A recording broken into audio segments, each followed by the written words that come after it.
Educational Attainment Committee. Please remember as we move through the meeting that only members of the committee can second a motion. Only members of the committee can vote.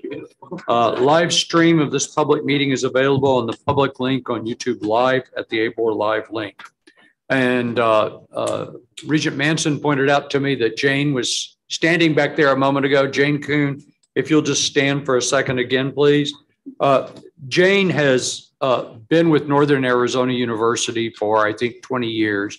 Many of us got to know Jane when she was at Northern Arizona University, and she retired. And we were disappointed that she did so.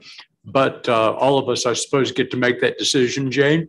But nonetheless, we've been able to induce her to come and work with us at the Arizona Board of Regents as a senior advisor for enrollment and student success. And she'll be addressing issues like enrollment, persistence, financial aid, and other matters as a part of the team with Mark Dinky and Chad and George and a set of other individuals who provide so much information to this board. So Jane, for all that you have done and all that we anticipate that you will be able to do in support of our efforts, we thank you and we welcome you. Thank you.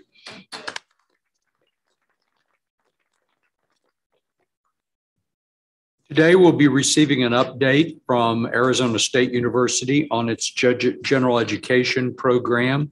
We'll also be looking at online metrics at our Arizona institutions. And as we look at these online metrics, just a reminder to everyone that we hold these presidents responsible for really assuring that the goals are reached and that these metrics are dealt with in an appropriate way. Following the board's, we'll also have as a part of our meeting today, the fall enrollment report, and we'll have several proposed policy changes today as well. I'd like to begin by calling for any questions or comments on the minutes.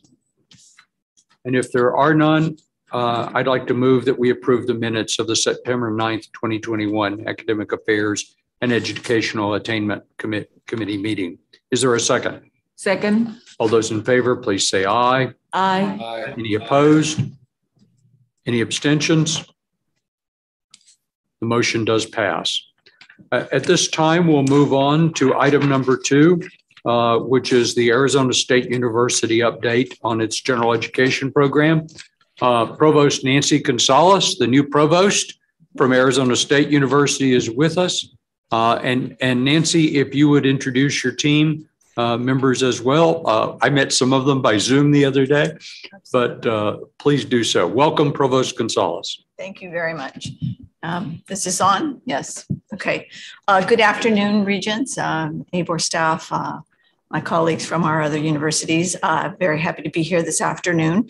I will be presenting today with Vice Provost Ann Jones, Professor Ann Jones. She's a distinguished professor in the School of Molecular Sciences. She's also quite an accomplished faculty in terms of teaching, has won awards. She's a presidential scholar at ASU for her innovations and contributions to our educational mission. She serves in the role of Vice Provost of Undergraduate Education. So I'd like to start by reminding us of where we are in the process of redesigning our general education and then talking about our general approach to the redesign. I think this bit of historical context is important to both appreciate the scope of what we're trying to do and also the progress of our work. So first, today, I want to just explain that we intend to present the general framework that we are recommending for the redesign of general education. To give you a preview of our approach with the goal of then presenting a comprehensive plan in greater detail in the February meeting. So if we go to the next slide. So as a historical context, our redesign process actually started in 2013 with an early realization that there was a real need to revise general education. An ASU committee at that time recommended that we create a thematic general education program at ASU. And by thematic, the intention was that each of the general education courses a student took would connect via some central theme And the thinking was that ASU's general courses, ed courses, had become too unwieldy and that we needed to curate them in some organized fashion. And this would provide us with a unified approach and a unified student experience. So following the design phase for this thematic approach, in 2020, we launched a pilot project at the West Campus in which the courses are organized around the theme of transformations. And we are now in the second year of that pilot. So then, as you know, in the winter of this year, the current version of policy 2-210 was passed. So in response to the approval of 2-210, I charged a new committee to both review the results of the pilot program at West and to then recommend how we would revise our general education program to be consistent with the new policy. And it's the work of that committee that was charged and began working in the spring that we're going to be discussing today. And I will say it's been a very intellectually robust process of many, many talented faculty who've been involved in the process throughout the spring, over the summer, meeting on a regular basis and into the fall. So today, Professor Jones will present the new structural framework that we are proposing. It's important to remember that the framework was developed with a number of inputs, most notably policy 2-210, the preliminary results of the pilot work that we did, comparisons to other institutions, and the academic expertise of all of the participants. Before we start, and we'll go to the next slide, I'd like to pause to just thank ASU faculty and staff who have served on this committee. You know, general education is at the heart of the academic enterprise, and the committee was designed to represent the very many broad stakeholders that contribute to this process. So we had faculty from each college that teach undergraduates, leaders from faculty shared governance, faculty who participated in previous gen ed efforts, design efforts, including faculty leadership from the pilot project at ASU West, and then staff in key areas like academic advising, assessment, and curriculum development. And they're all represented here. Additionally, because the proposed curriculum will apply equally to all students, first-time freshmen, transfer students, campus immersion students, and online students, it was important to include faculty and staff who had experience working with these diverse populations. So I just want to take this opportunity to publicly thank all members of this committee for their service on this very complex and important undertaking. With that, I will turn to Professor Jones to talk about the curriculum. Thank you, Provost Gonzalez, and thank you to the Regents for giving us this incredible opportunity to talk about an educational initiative. It's not every day that we spend so much expensive time talking about how to improve educational outcomes for students, for every graduate of the university. My presentation today will loosely have three parts. First, I'm going to introduce you to the philosophy and goals that underpin the curriculum that I'm going to present. That serves as a context for helping you understand the kinds of decisions we've made in designing the curriculum. In the second part, I'll outline the structural components of the proposed program, in particular, calling out how the proposed curriculum is aligned with the ABOR policy, but also how it's driven and inspired by the unique strengths of ASU. And then finally, in the third part, I'm going to talk about our next steps on the implementation journey. As Provost Gonzalez said, this is a process, not a moment, and we have a process in mind for where we're going next. So if I could have the next slide, please. I'd like to start with really the overall goal of general education as we see it. The goal of a general studies or general education program is not to train students in any one particular discipline. That's what a major's for. Similarly, the goal of general education is not merely to give students an appreciation for all of the knowledge in the academy. Instead, the goal is to teach students to step outside of their own disciplinary experience. It's important to say their own disciplinary experience and think like someone else. That's a very bold goal. And it has two unique parts that contribute to it. To be successful, first, students have to be aware of knowledge and the types of knowledge that are accessible, but they also need a strong set of tools that apply across disciplines that they can use to think and solve problems. The proposed general education framework that I'm going to present this afternoon is based on those two key ideas, knowledge and tools interplaying with one another. Finally, I mentioned the context of their own disciplinary experience. It's important to remember that general education is part of a larger degree. And the general education program that we're describing today is situated together with the disciplinary experiences of the students. And I hope to highlight for you, as I talk about the program, how those two areas of curriculum interplay with one another to strengthen both. The knowledge and skill parts of general education can't be cleanly separated, but neither can the major and the general education be cleanly separated. They are all integral components of the student's education. With that, can I have the next slide, please? So we're proposing a general education program based on three equal and interconnected pillars. Those areas are knowledge, skills and competencies, and assessment. I'm going to define each of those components in more detail in the rest of my presentation. But before I do that, I want to note that although I'm a physical scientist, I don't yet have the ability to give presentations that aren't defined by time. So I know it's shocking, isn't it? I'm going to work on that, President Crow.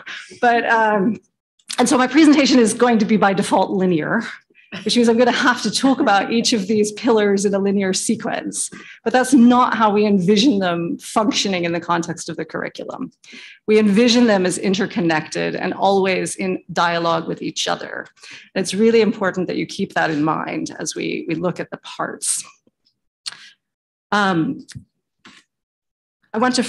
Okay.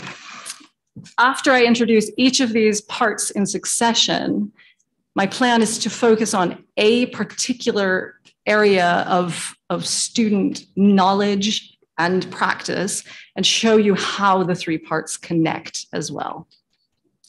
So let's turn to the next slide, which shows you the basic contours of the knowledge components of this program. So in this proposed program, students will complete 32 credits of lower division coursework across 7 distinct knowledge areas. And it's important from the outset to note that these are not the traditional disciplines of a liberal arts education. They're not even the traditional knowledge areas in ASU's existing general education curriculum. Instead, these are what we think of as 21st century knowledge areas that are deliberately aligned with ASU's expertise and consistent with ASU's design aspirations to fuse intellectual disciplines. I want to highlight a few features of these knowledge areas that are specifically aligned with ASU to help you understand how the areas and the courses within them are not intended to be traditional general education knowledge areas. This is not a traditional appreciation of knowledge curriculum. Instead, we see these knowledge areas as opportunities for students in the context of learning knowledge to develop skills and solve problems. So as I said on the previous slide, we're looking at the interplay of knowledge and skills at every level of this curriculum. So I first want to draw your attention to quite simply first-year composition. Probably many of us have taken a first-year composition class. And maybe you thought that the only thing first-year composition was about was learning to write a 5-paragraph essay. I see the student regent shaking his head. But it wasn't, and there are many learning outcomes already built into existing first-year composition classes. And what I want to draw your attention to today is the fact that first-year composition is deliberately constructed as both a means to learn the theories and ideas of rhetoric, and also to develop the practical skills of communicating in written form. And so that first knowledge area really sets at the outset the tone that general education has to contain both exposure to knowledge and theoretical frameworks, together with simultaneous development of skills and competencies that allow students to solve problems. If we go now to number 3, which is the governance and civic engagement area, it was very important to the faculty committee that this knowledge area include the word civic engagement. This is not a political science course. This is not exposure to political theory or American institutions or even legal structures. Instead, it's about introducing knowledge and structures and ideas that allow students to engage effectively as citizens, the skills component of the area. It's intended as an interdisciplinary area focused on developing both students' knowledge in particular disciplinary frameworks, but also the skills to be active members in civic society.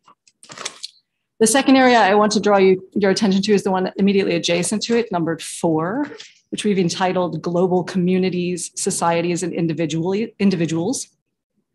This area is deliberately labeled as global and also deliberately defined as crossing scales of knowledge, from the level of an individual through to the level of a society or community. Again, intended to be interdisciplinary and focused on conceptual understanding in parallel with development of practical intercultural skills to act across contexts. The area adjacent to it, number 5, is also a new one to the ASU general education paradigm. We've entitled that area Global Sustainability. This area is aligned with ASU's ambitious project to create, as President Crow says, a medical center for the planet in the Global Futures Laboratory. It capitalizes on ASU's unique experience in this area, and it's overtly interdisciplinary, just like the others that I've described for you. The idea is to introduce students to scientific, cultural, and political challenges associated with the health of our species and our planet. Like the other knowledge areas, it will challenge students to use their knowledge in action. And finally, I'm a natural scientist, and so I can't help commenting on the area entitled Scientific and Engineering Thinking and Practice. I even teach a general education course right now. So I want to draw your attention to that last bucket because it doesn't have the same name that we use in our current general education system. The label Scientific and Engineering Thinking and Practice was deliberately selected as a means to remind us of ASU's strengths in both engineering and use-inspired scientific research. The knowledge area is meant to draw students' attention to the fact that in the 21st century, merely being exposed to scientific laws is not sufficient. Students need to explicitly seek to think and practice science. That means analyzing data, designing experiments, and solving problems, just as much as it means exposure to scientific laws. And as I mentioned at the outset, each of these knowledge areas is meant to blend exposure to the key knowledge and concepts of interdisciplinary areas, together with opportunities to practice the work in that area. This is really important to us, that the entire curriculum be focused on the idea that knowledge is employed in practice to create and to solve problems. To focus the curriculum on this combination of knowledge and practice, we've drafted preliminary learning goals for each of the areas that are outlined on this slide. And I'll show them to you on the next few slides, but I want to first issue the caveat that at the moment, these goals are illustrative and not meant to be definitive or exhaustive. The goals are meant to shape the contours of each of these areas without necessarily restricting what is included in them. We intend in the next step of the design process to have a series of workshops engaging the entire ASU faculty, such that faculty in all the relevant areas of expertise can be afforded the opportunity to help shape the final learning objectives for each of these areas in more detail. So let's briefly look at the next few slides. We've talked already about first-year composition. I want to highlight here the idea that the knowledge that students gain in this area is what we call rhetorical knowledge, rhetorical concepts. And those are the expressions that appear, for example, in 2-210. But in parallel to gaining that conceptual knowledge, students are also asked to develop particular skills and competencies that are related to communication. For example, negotiating competing perspectives around an issue or debate, and developing particular skills of written communication. Could I have the next slide, please? In the area of fine arts and humanities, the faculty are also very concerned that general education, again, is not about appreciation. And they're looking not to define learning goals that articulate the program in the context of appreciating or recognizing or being aware of, but rather of using knowledge from particular areas of the academy to solve contemporary problems. Could I have the next slide, please? We talked already in some detail about the idea of the governance and civic engagement. Again, the idea is that this is an interdisciplinary knowledge area, including conceptual ideas from political science, from economics, from legal theory, but situating all of that in the practice of students functioning as civic individuals on multiple levels. Could I have the next slide, please? Chairman, do you want to have questions during this or wait until the end? Regent Herbold, if you have a question of Vice Provost Jones, why don't you go ahead now? In regard to the prior issue, I'm looking for Western civilization. I'm looking for American history. I'm looking for some perspective on the fundamental historical structure of those things. Is that being bypassed, or is it in here that I don't see it? No, it's not being bypassed. The idea is that it's being embedded in these interdisciplinary areas. So the one we are looking at, for example, at the moment is the one we've entitled Global Communities, Societies, and Individuals. And so to your question, let's take specifically history. The faculty feel quite strongly that virtually every problem that we interact with in any knowledge area should be contextualized in history. And so each of these interdisciplinary areas includes contributions from history, includes contributions from political science, includes contributions from science and economics, in order to focus those knowledge areas in specific 21st century contexts. Regent Herbold, a comment? Okay, I think I understand what you're saying. It's rather vague, but let's progress.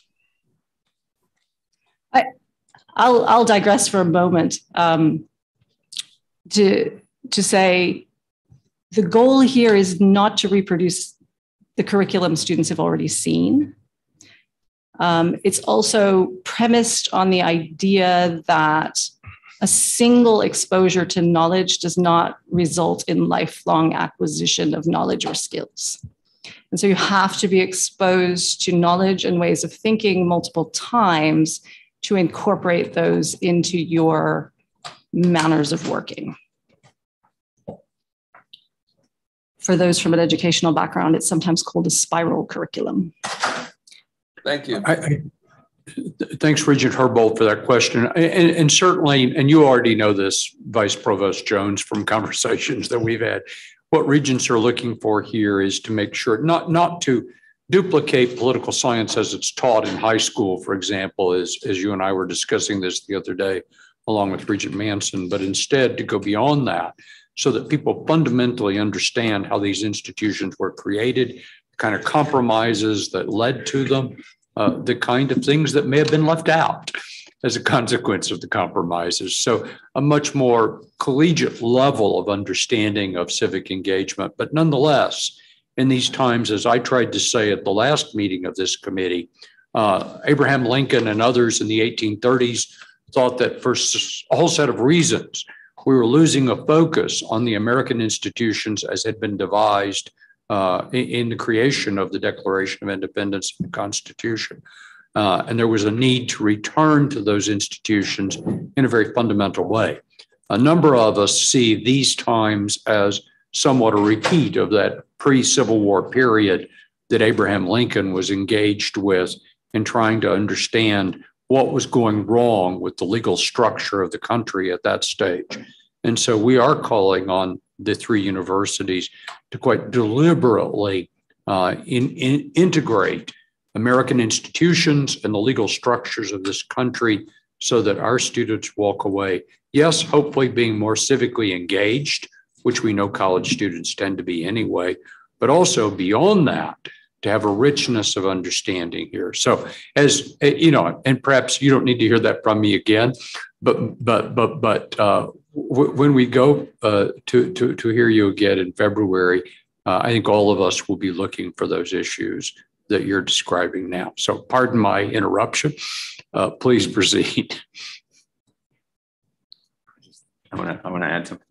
Thank you, President Crow. I just want to add, particularly for Regent Herbold's benefit, there's no, regents do not have to be concerned, not that you necessarily are, that somehow there's an abandonment of the core tenets of the culture in which we're embedded, the democracy from which we've emerged. This is, as Regent Penley just suggested, taking this to the next level. So this is taking it to the level where, in this context, you're now working on using those assumptions. How do you actually solve the problems or the issues? How do you actually make it something other than just rote memorization of a set of things that occur on a page? How do you make things come alive? And so there's no abandonment whatsoever in any of this. I mean, just the opposite. And this could be true in economics, in history, in political systems, all the things that are listed there. So it's just to be absolutely clear. There's no movement at the university to somehow alter the cultural foundation of the institution. There's no movement at the university to abandon, who we are, what we're trying to do, what we're trying to advance. I mean, we believe the core purpose of the institution itself is the furtherance of the founding principles of the democracy itself, on which the very charter of the institution operates and exists. And so this is inculcated in everything that we're doing. But as you said, Regent Penley, just to reiterate, this isn't high school. And so we're not thinking in the way, we assume the students have this core knowledge. Now, if it turns out they don't have the core knowledge, that will show up in the educational process, and they'll be moved back to some additional knowledge that they're going to need to be able to be these levels of citizens in this democracy that we really talk about. So I just want to state, to the regents that there's no change in the fundamentals here. This is just an alliteration of a much more sophisticated approach to the integration of these core principles across an entire core curriculum. That's really what we're trying to do. Thanks, President Crow. And I think as you all move through this and this develops, the very point that you just made about adaptive learning. And it's something that Arizona State University has been a leader in dealing with, can also be applied here in the way you described it. If students don't know the three branches of government, then there are ways to deal with that without taking the entire class back through those fundamentals that they should have learned long before they arrived. I had a student when I was an undergraduate athlete. He was also an undergraduate athlete that I was paid to tutor. And we started out with, what are the three branches of government? He said, cities, the globe. I mean, he was he was a ways off from having this understanding. So indeed. Regent Manson. Thank you. There's just a couple of things that I think would be helpful as you're moving forward with this. One of them is that when the board hears this is infused throughout the curriculum, what we hear, at least in my interpretation, is that it is diffuse, is that it's not, that it's a bit watered down, and that you may be able to get through without actually understanding if you're only kind of getting snippets of it here and there through the entire curriculum. And I want to make very clear that won't suffice for what we're looking for. and I think we have spent a lot of time kind of conversation about the American institutions and economic thought and civil discourse and things like that, in this conversation, because that's a new piece that we've added to everybody's plate in the gen ed process. And I totally agree with, we're not doing 11th grade political science over again. But what we should be doing is, assuming that you know what the 3 branches of government are, perhaps the next question is, why? Why did it end up this way? How did it get to be this? What were the conversations and compromises that created this system? And I think those are the types of questions that can then lead into the understanding of the conflict, the discourse, the coordinated and cooperated conclusions that, we talked a little bit in our conversation about the Second Amendment and how that really of the Constitution, how that really came about as a compromise because certain states simply would not vote for the Constitution without some sort of gun rights in there. Not everybody wanted it, but it became a bargaining chip that was molded to a point where people could accept it to get the bigger document that they were wanting.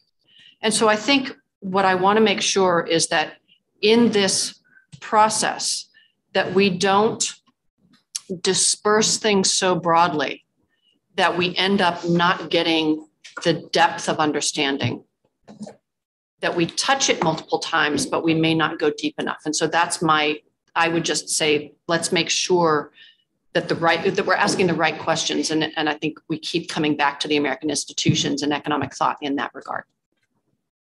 Thank you, Regent. I'd like to make one comment before Professor Jones comments, and it just goes to, I just want to illuminate for Regents the following, and that is, if we were but a curriculum institution only, none of this would work. The core way the institution works. We have elected student body leaders. We had a failed election in the last student body election in which the Supreme Court, made up of students, implemented a candidacy outcome which was different than the desired case. There was an appeal to that then involved real lawyers and students involved in decisions and adjudication. We operate with elected student governance leaders in the athletics department in each of the residence halls. And so what I'm saying is that the institution itself is structured in the model of the core mechanisms under which the democracy operates. The student conduct processes, the appeal processes, the rights processes, the privacy processes. Every core element that we hold dear in our culture is embedded in the institution and how the institution works, including me as the appointed officer of you as the appointed representatives of the people. And so I just want to illustrate that. I mean, I get the point very well and agree with it, relative to the point we can't have people passing through the institution who are graduated as ignorant. I mean, we just can't have that. And so this is intended to address that. But it's contextualizable and has to be considered in the context of the operation of the institution itself. Every student signifies on the affirmative that they understand their student code of conduct, their rights as a student. That's an affirmation that's required to be a student here. And so I'm just saying the broader context is such that they don't have the things that I'm describing at the universities I visited in the People's Republic of China. They don't have these things at the universities that I visited in Vladivostok and St. Petersburg and Moscow, because I've been to all those universities, because they don't operate under our principles. They don't operate as a democratic institution. And so this is in the context of that. I guess I would just add that point. Thank you, President Crow. Vice Provost Jones. Sorry. Well, and I want to pick up on both what Regent Manson and President Crow have said. Educational research demonstrates that multiple exposures to knowledge and skills are essential for acquisition. Single exposure is not sufficient. And that is an essential component of the 2-2-10 policy as well. The idea of scaffolding knowledge to attain more advanced outcomes. And so I appreciate your concern about diffusing knowledge across different areas. But everything is a trade-off, right? In that, the diffusion results in multiple exposures in interdisciplinary context in which students then learn to use to solve problems. And so, you have to balance all of these things. And I need to clarify, I'm not opposed to the multiple exposures. What I want to make sure is that the fundamental knowledge is there so that the next exposure is as impactful as it can be. Well, and I agree with you wholeheartedly. And I think this is why the faculty see articulation of interconnected learning outcomes across these disciplines as being essential. Because the idea is for each area to be interdisciplinary and each area to be interacting with the others, right? To be complementary and building the students' skills. Thank you. Maybe we could move forward a few slides at this point in the interest of time.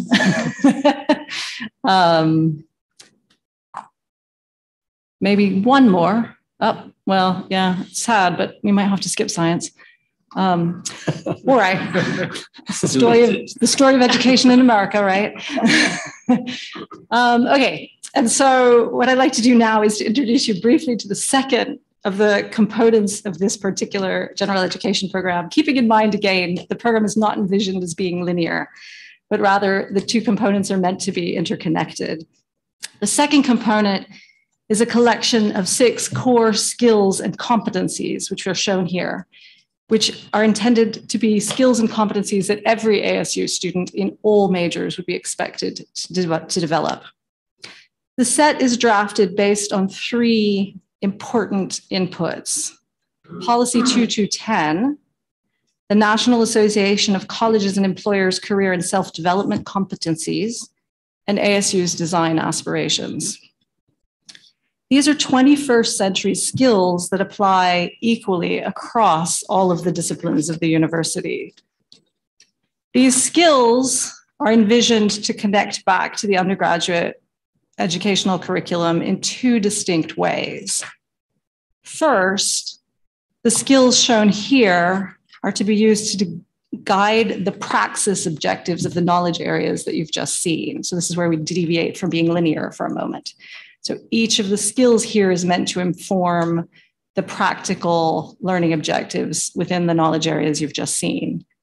And the second component, which is equally important, is that each of these skills will be consciously incorporated into the disciplinary coursework of the major. So again, I pointed out at the beginning of my talk that the major and general education work in tandem with each other. And the idea here is that students will be exposed to these skills at increasingly more advanced levels in both the general education coursework and the major. So that again, they'll have multiple opportunities to develop these skills that we see as key skills for success as a college graduate. The second component to these skills is actually a digital infrastructure to ensure that students are aware of the skills they're learning and where they're learning them and what value the skills have to them. So these skills will be regularly advertised to students in such fora as course descriptions, syllabi, course activities, curricular maps. Everywhere there is an educational activity, we want to connect it back to these core skills and competencies. The goal being to ensure that students are aware of their own educational experiences and able to reflect on their growth as scholars and practitioners. And I'll just draw your attention as well to skill 6 on this slide, the skill of self-reflection and lifelong learning. One of the members of the committee is actually an expert in metacognition in the context of education. And it's really very important to the committee to highlight that one of the expected outcomes of this curriculum is to ensure students know what they are learning and have the skills to continue learning in the future. Could I have the next slide, please?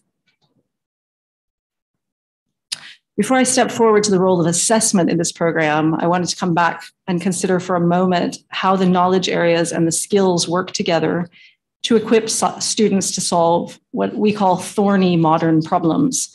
And as an example, I've taken the area of American institutions that I know many of you consider quite significant in the context of Policy 2210.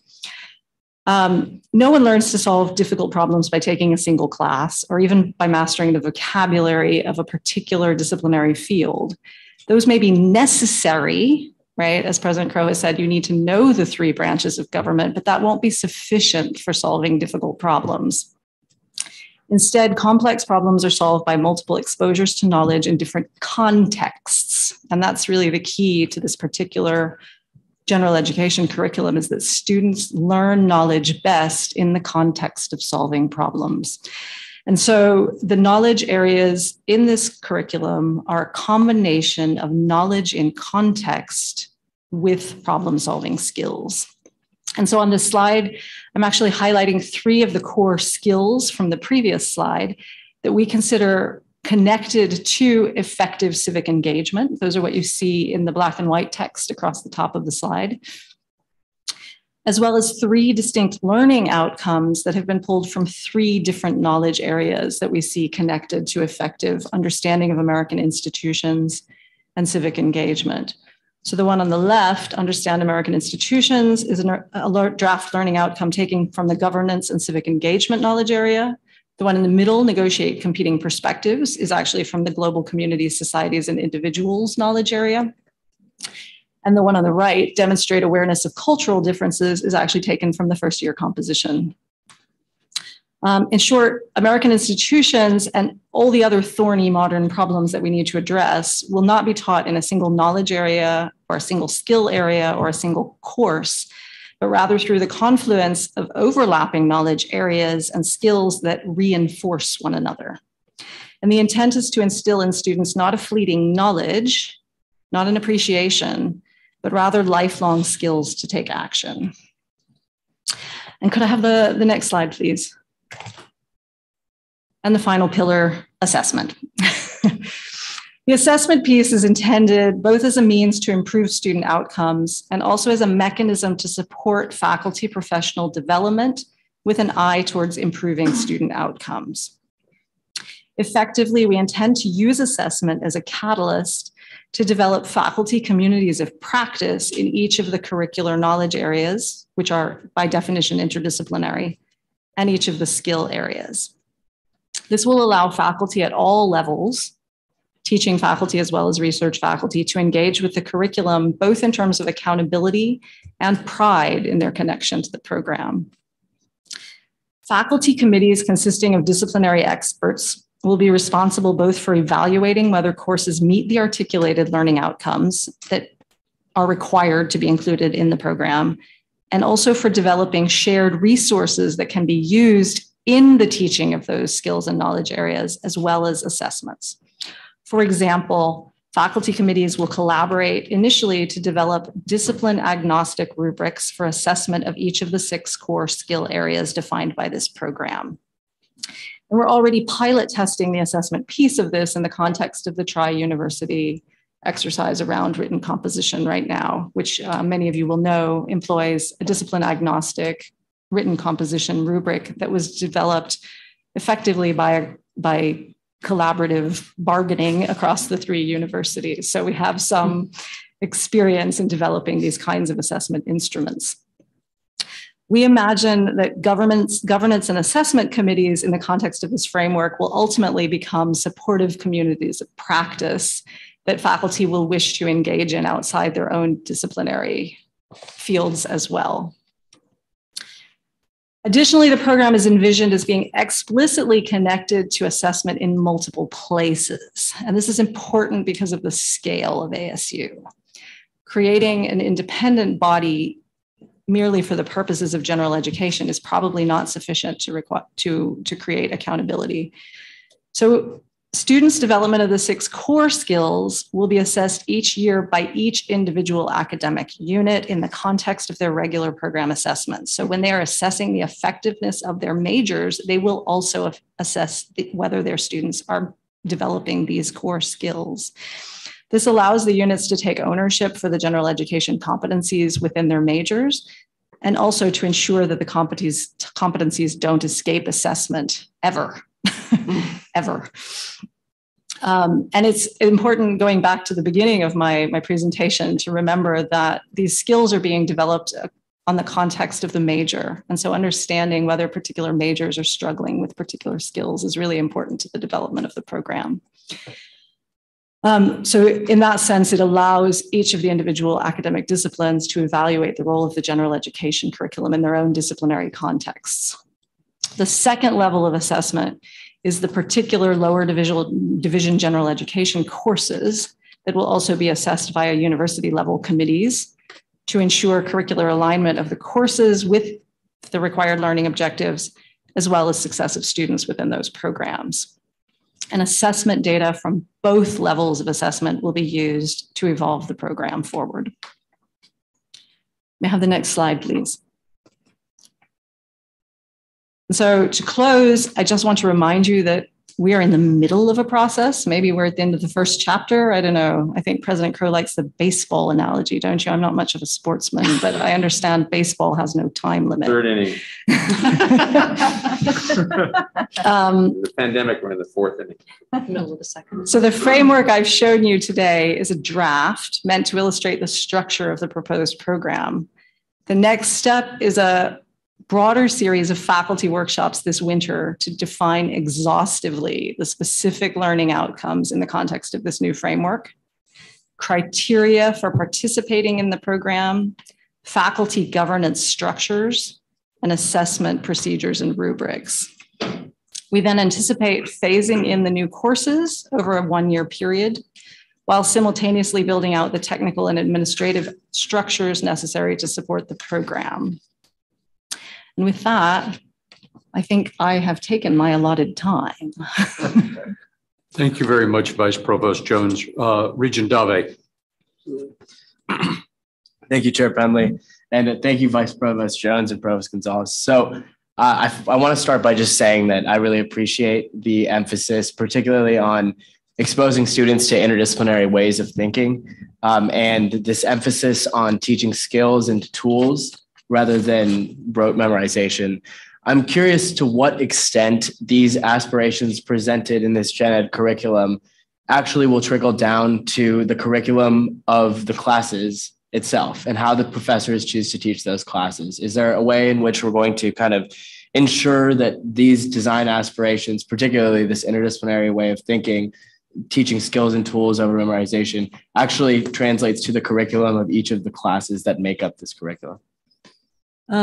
Yes, in two ways. So first, to be designated a part of the curriculum, the proposed course will have to meet required learning objectives, where those objectives are a combination of knowledge and practice.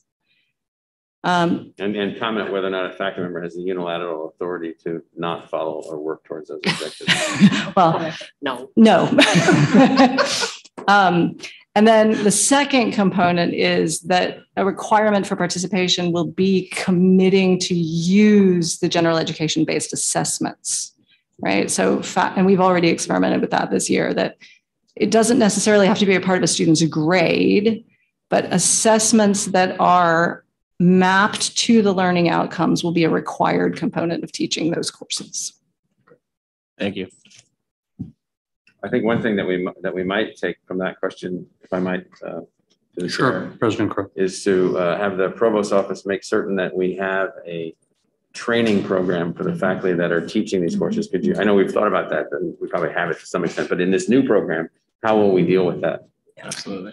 Yeah, and that's a great idea. And to your point, it's not that we're going to just take existing courses off the shelf and say now they count. Right. We're really imagining new courses being developed or existing courses being refined and evolved in new ways to really fit with this new way of thinking, and the assessments then allow us to understand if we're hitting those goals.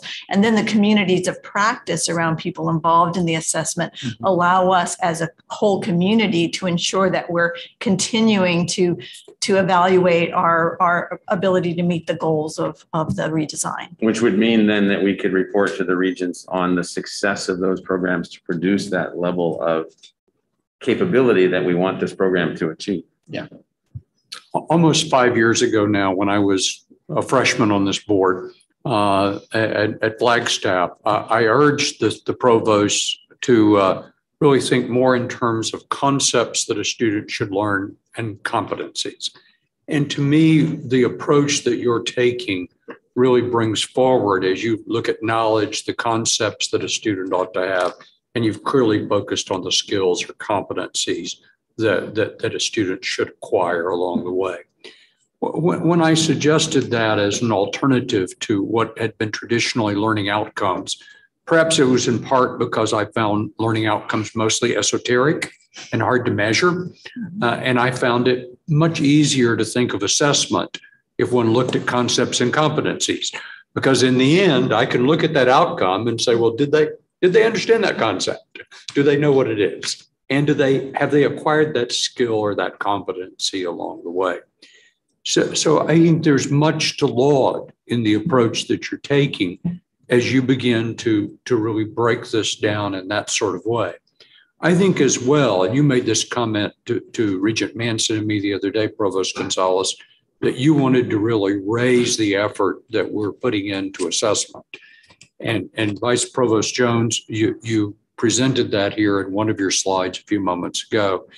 But I do think that if we couple assessment so intimately with that knowledge and the competencies, we should be able to see as a board fairly clearly whether what we intended in the revision to the general education program is there or not.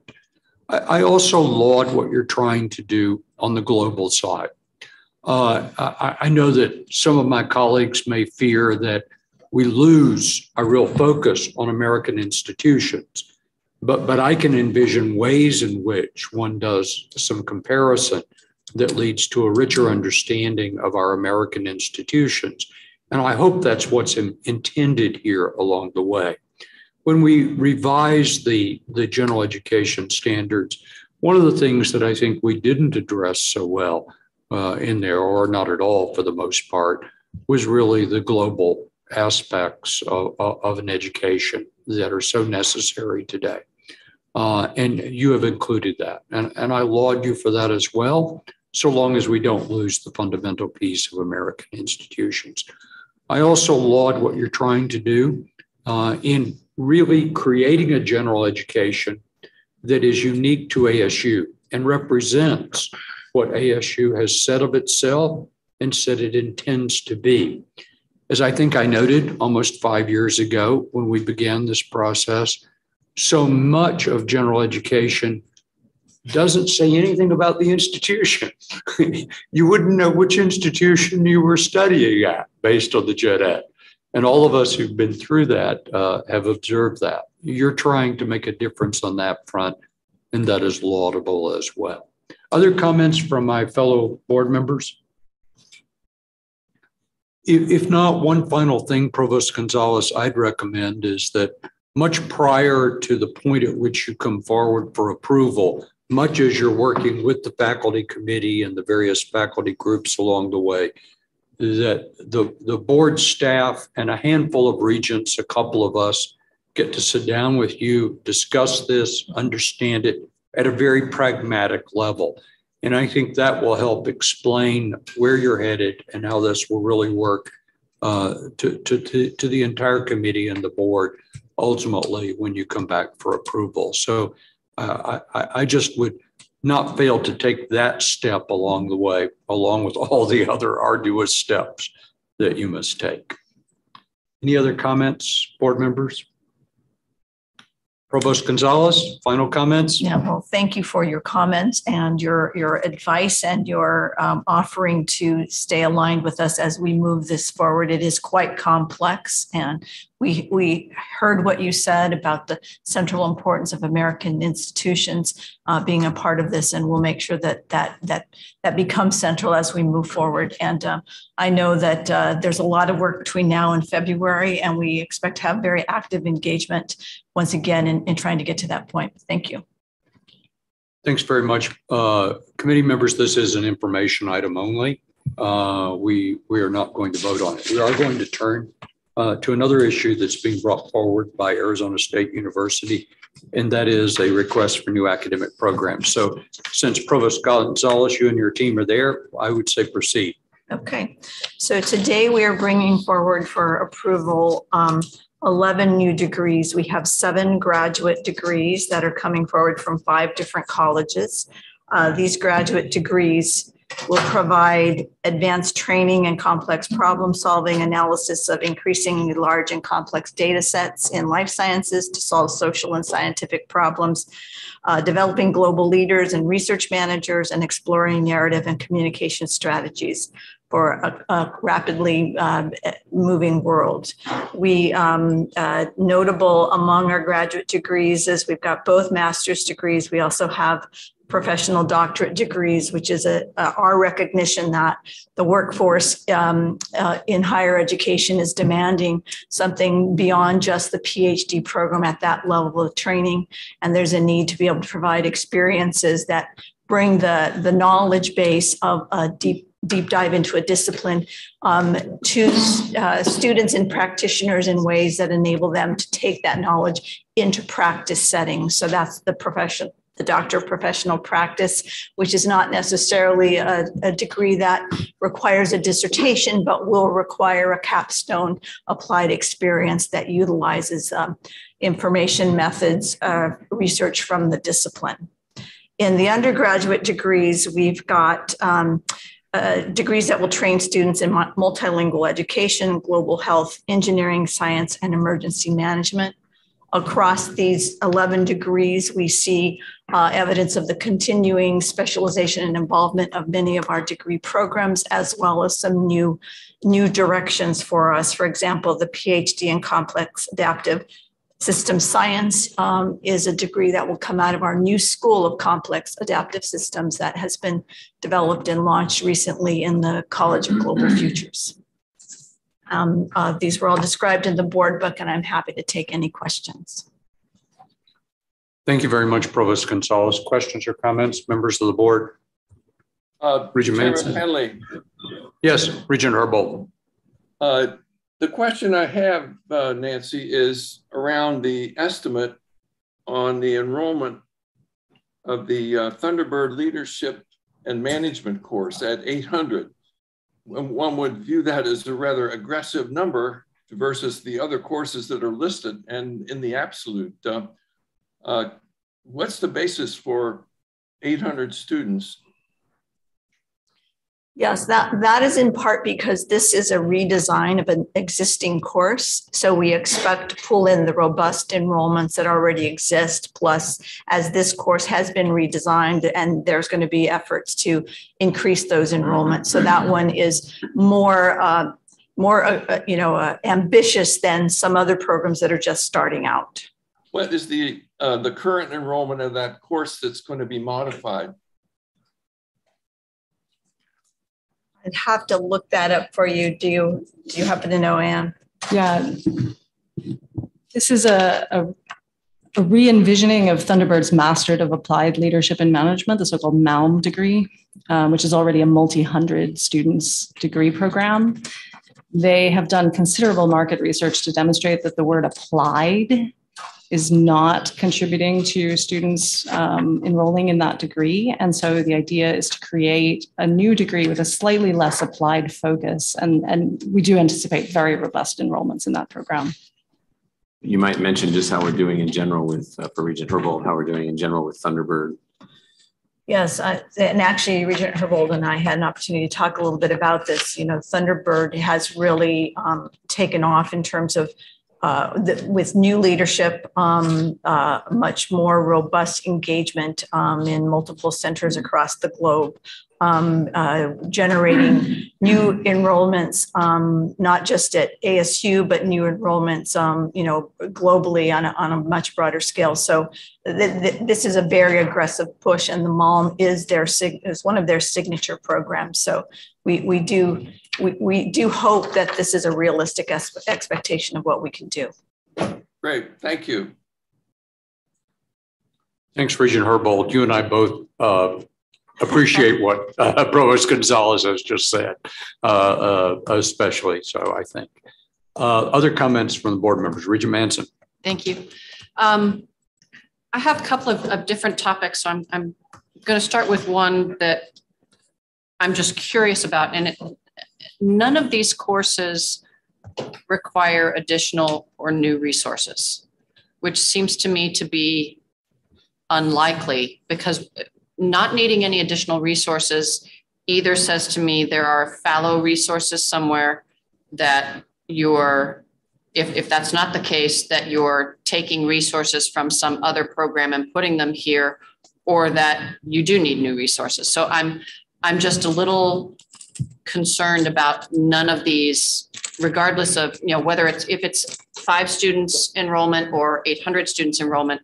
The idea that no additional resources is needed is, I'm not certain I believe that that's the case. Okay. And I think that you're probably right in an overall sense. Anytime you launch something new resources are needed. I think that, however, in all of these cases and looking at them, we know that we have the faculty expertise to go in these directions. And that is one of the most significant resource needs that is not going to be required. And, there are ways in which we can realign faculty and, approach things with, scale in mind. So we don't see these as being terribly more expensive, and we have the expertise that we need. But for example, one area as these tend to grow, which is always the case, probably new faculty to come in and help teach them is going to be needed. And that often happens. We sort of see the enrollments and then we catch up as we go. Right. But if you're looking at, like, some of these had very significant enrollment growth, I have to believe that there would be an additional resource needed in year 2 or 3 to support that enrollment growth. So I would, if you guys could look at that a little more carefully going forward, I would really appreciate it. Sure. And I will say that we are often in the position of year 2. We're rapidly hiring to keep up with our enrollments. It's a nice position to be in, but I take your point. Correct. Thanks, Regent Manchin. President Crow.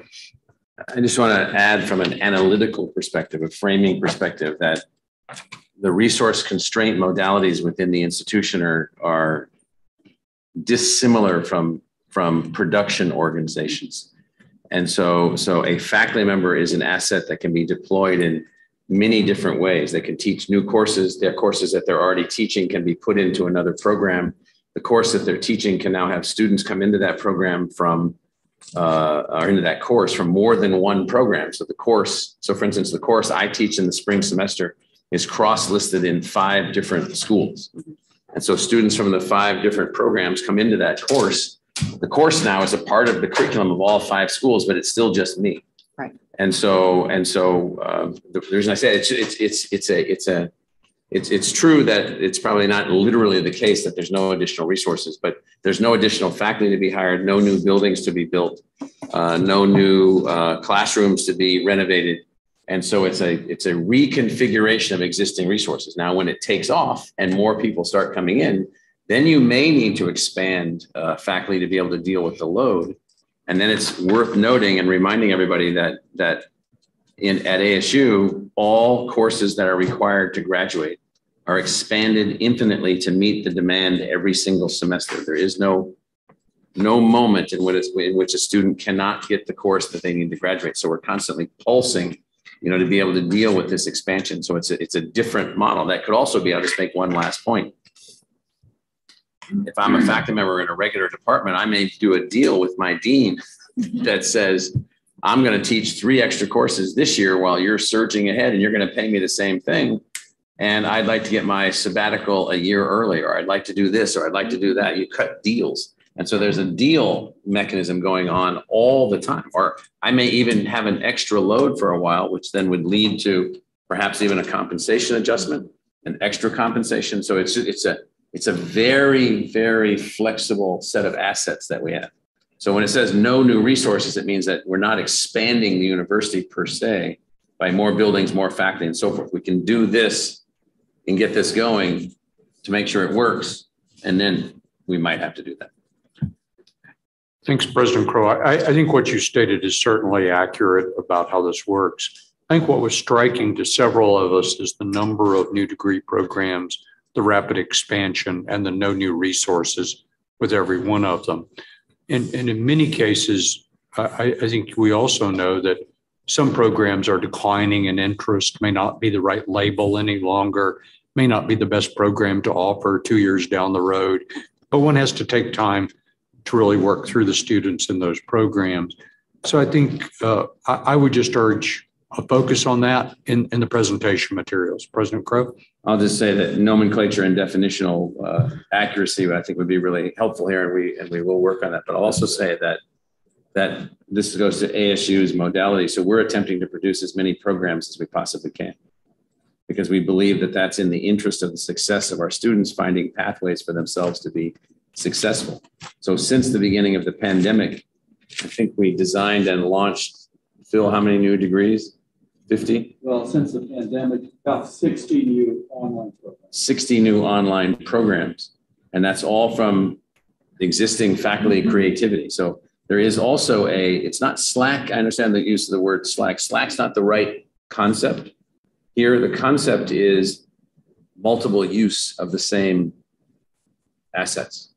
I don't know what to call that in a business term. You're the Harvard MBA, so I don't know what to call it, but that, whatever that is, that's what we should be calling it. So yeah, well, but there at a certain point, there's a finite ability to expand. We're not near that within yet. A single individual. We're not near that point yet. Sleep optional.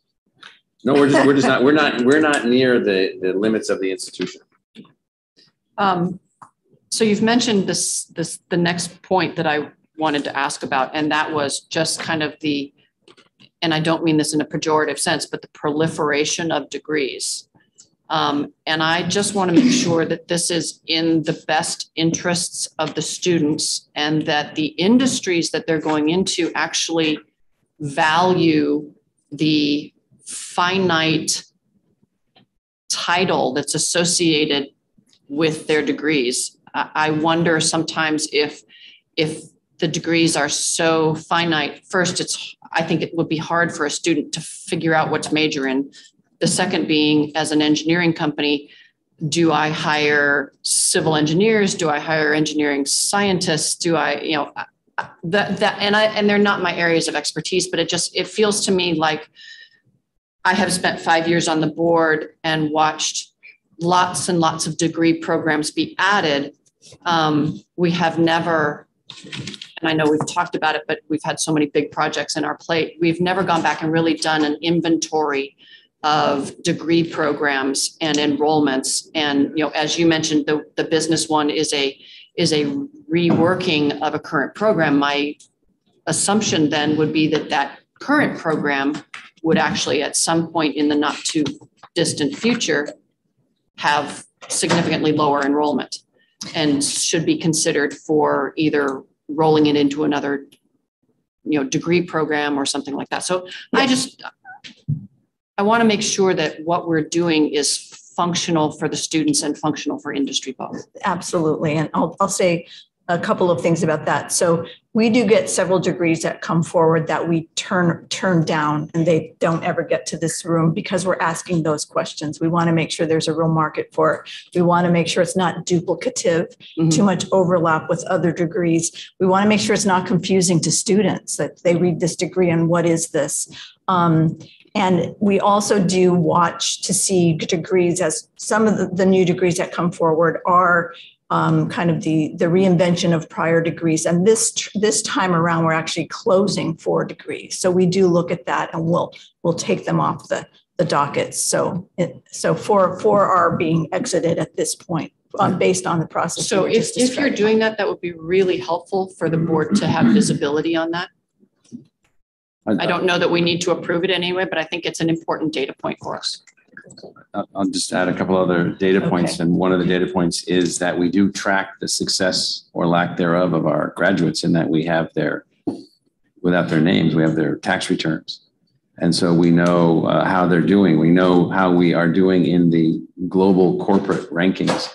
So 5th in the United States among all universities in the country in terms of the perceived quality of our graduates, just on the corporate side, 9th in the world based on the Times Higher Education platform after judging thousands of schools. But to the point of the tracking part, the answer is Unequivocally, yes. And so perhaps what we can do for Regents, as you suggested, Provost Gonzalez, is sort of keeping track of how we're doing. Now, there are lots of degrees that we have, like our lyrical opera composition degree, our degrees in piano or flute or other things that don't have very many students.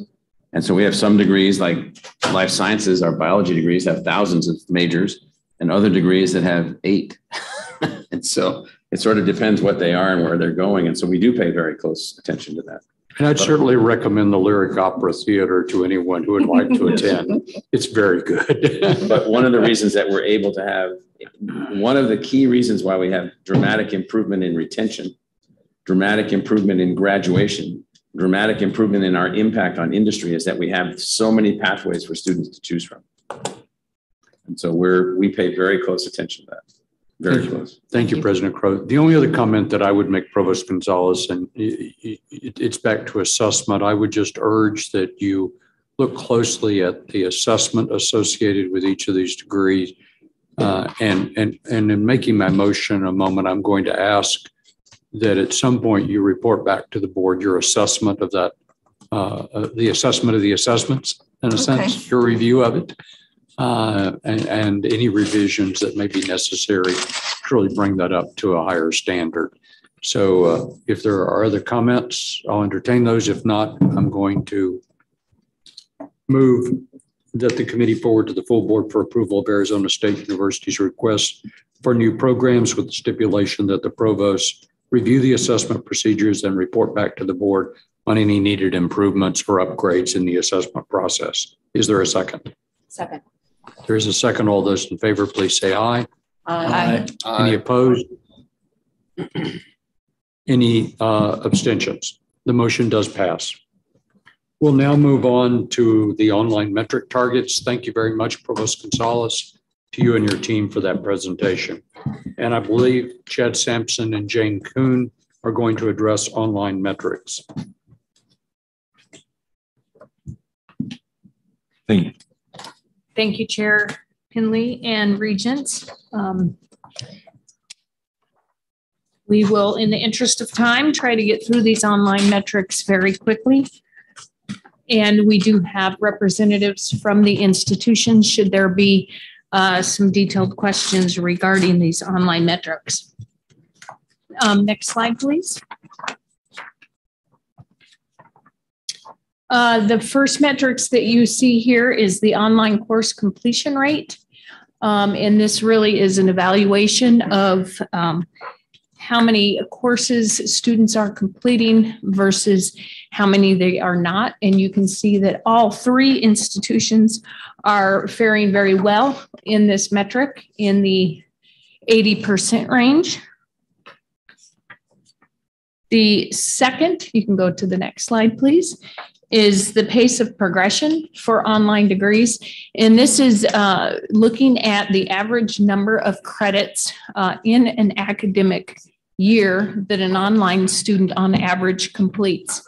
And again, you can see some consistency between the 3 institutions in the 14, 13, 12 and a half credit hour completion range over an academic year. And that would be fall, winter terms, spring terms, and summer terms. This would be in comparison to an immersion student in an average of about 24 credits per academic term. Next slide, please. Courses taught by faculty with a doctorate or other relevant terminal degree. Again, I think we see some good information here from all 3 institutions, with ASU in the 60% range, NAU in the lower 60%, and the University of Arizona in the 70% range. I do want to point out that we do not have U of A Global in here, and we do not have the personalized learning program from NAU. We will have a different measure for personalized learning in the near future. We are working very closely with them on that. There are historical numbers for the U of A Global. in the back of your information, but we have not presented them here, and they do not have the projections that you see for each of the institutions on these slides. Thank you, Jane, for noting that. Just for our reference here, we will look at U of A Global when we see reports on online metrics, but the way we deal with that is holding President Robbins responsible for improving the outcomes relative to those metrics on UA Global, recognizing that UA Global is separately accredited and also has its own board, which is different than our board. But I appreciate, Jane, you're letting us know that we will end up seeing those metrics so that we can hold President Robbins responsible for the kind of improvements that we would expect. Okay. Right, sir? Yeah. Thank you, Jane. Go ahead. Okay. The next slide is courses taught by faculty who are benefit eligible. And again, you see that these are very similar, ranging from the upper 60% into the 70% range. And with each institution providing some future projections for those numbers. Next slide.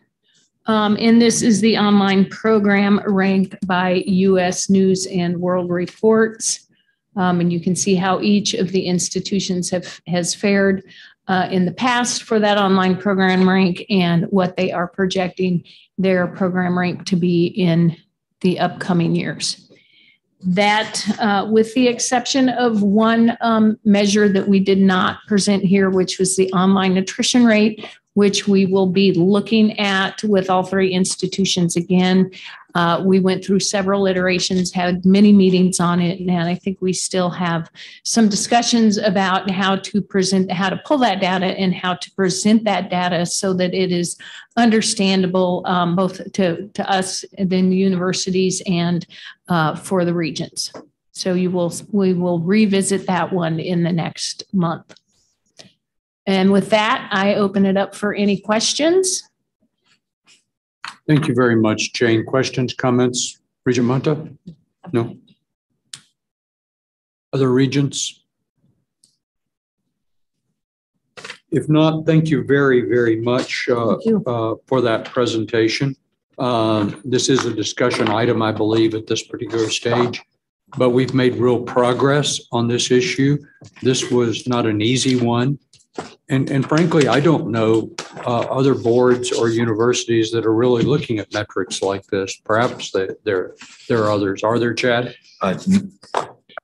Chair Penley, we looked. We didn't find one. Now, that doesn't mean that they're not out there, but Jane and I both independently looked to see if there were kind of metric forecasts or targets, and we were unable to find some, because if they'd had them, I'd have stolen them. And instead, I do want to thank the online leads that are behind this, as well as the provost, who have worked diligently with Jane and I over the last couple of months to find a way forward for the board to be able to analyze and evaluate their online enterprises.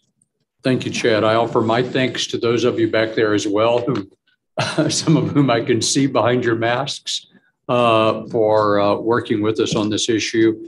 And given the growth in online enrollments across the country, not just at our three universities, I think this is an especially important issue. So thanks for the effort on the part of all of our staff and for the work that's been done. We look forward to getting this finally approved in the near term. Thank you. The next issue on our agenda is discussion of the University of Arizona's institutional university metric targets. And I believe Barry Drummond is here somewhere. Barry, are you with us in real time or? Chair, I believe he's on electronic. There you are. Barry, I'm going to turn to you. Wonderful, thank you. Chair Penley, regents, presidents, this is the first discussion of the targets associated with U of A institutional goals. We can move on to the next slide. I know you've had an opportunity to review the 5 years of history and 3 years worth of goals for each of these 13 different metrics.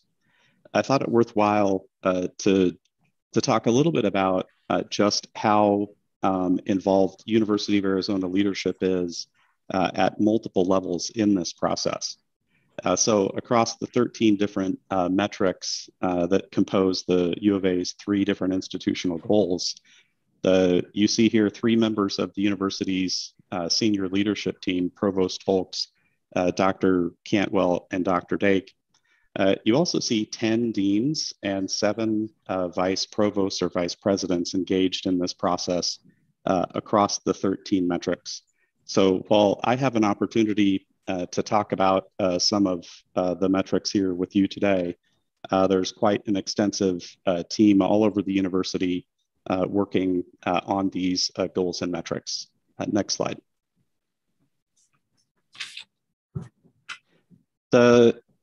This is goal 1.1, goal 1 being strategically recruit prospective high potential undergraduate students. And goal 1.1 is the US News and World Report National University Ranking. We broke this out separately in order to be able to share the particular rankings methodology that US News implements to derive their ranking. The latest numbers here were just released a couple of weeks ago. So you'll see that 2021 number, that is in fact the 22 publication number, which was just released. There have been some changes in the US News methodology. And the U of A in 21, there were some component parts that did change for us. The largest decrease that we had was in the faculty resources rank. As you know, we implemented a furlough program. The effect of that furlough program rolls through into the information that we submit that's a component part of that faculty resources portion of the ranking. That's a 2-year average. And so we'll see the effect of that furlough program, not just in 21, we'll see that reflected in the 22 ranking as well. There are another significant change here is with the implementation of graduate indebtedness that was added last year. The U of A does quite well in this category. And social mobility, the U of A also does quite well in this category, although we did drop this year. That's a measurement fundamentally of Pell graduation success, which we'll talk about on the next slide. These are goals 1.2 through 1.5. You'll see here that each of these goals, we're looking to either continue an upward trend or we are looking to turn around a slight downward trend for each of these. For 1.3, 1.4, and 1.5, there are 2 lines here on those graphics. The blue line in each of the cases is the target that we're measuring against, and the red line is the component part that we're trying to bring up to the blue line. So if we look at the 1.3, the upper right quadrant, Pell student success, the non-Pell student 6-year graduation rate is the blue line. And the red line is the Pell 6-year graduation rate. So the 3 goal years here, those are the classes that started in the fall of 2016 through the fall of 2018. That fall of 2016 class, that is the class that was in the middle of its senior or 4th year as COVID-19 swept the country. That's the class that completed their spring semester at home or remotely. So same thing for 1.4, the high school student of color portion, and the red is the University of Arizona incoming class student of color. and 1.5 is the white or the student of color comparison. In each of these cases, we're looking to bring to close the gap for all three of those goals. Next slide. This is goal 2, tackle critical problems at the edges of human endeavor. These are 2 research measurements and 1 technology transfer measurement. On the technology transfer side, there is a particular license that's generating that generates a fairly sizable amount of revenue. That's the Alcon by Wyant College of Optical Sciences license deal. And so that particular method, that specific deal significantly influences that technology transfer license and option revenue number for the 3 future years. Next slide. This is goal 3. This is to raise the profile of UA graduate programs. A couple of things to call out here. The first is that each of these 5 graduate program categories, these are very, very closely linked to the Arizona Commerce Authority business first strategy. So if you were to compare this back to the list of key industries and the big ideas from the Arizona Commerce Authority website, you would see very close connection to the core mission of the University of Arizona from a graduate program perspective back to the key go forward industries in the state of Arizona. A second item to point out here is the Y axis. So each of these programs, you can see that these are highly ranked programs today at the U of A from a national perspective. The lowest rank from any of these different programs across the course of the past 5 years has been 49. And we have some component parts that are in fact ranked number 1. In each of these cases, you can see that our goals going forward are aligned to continuing to keep these programs as some of the top national programs in the country.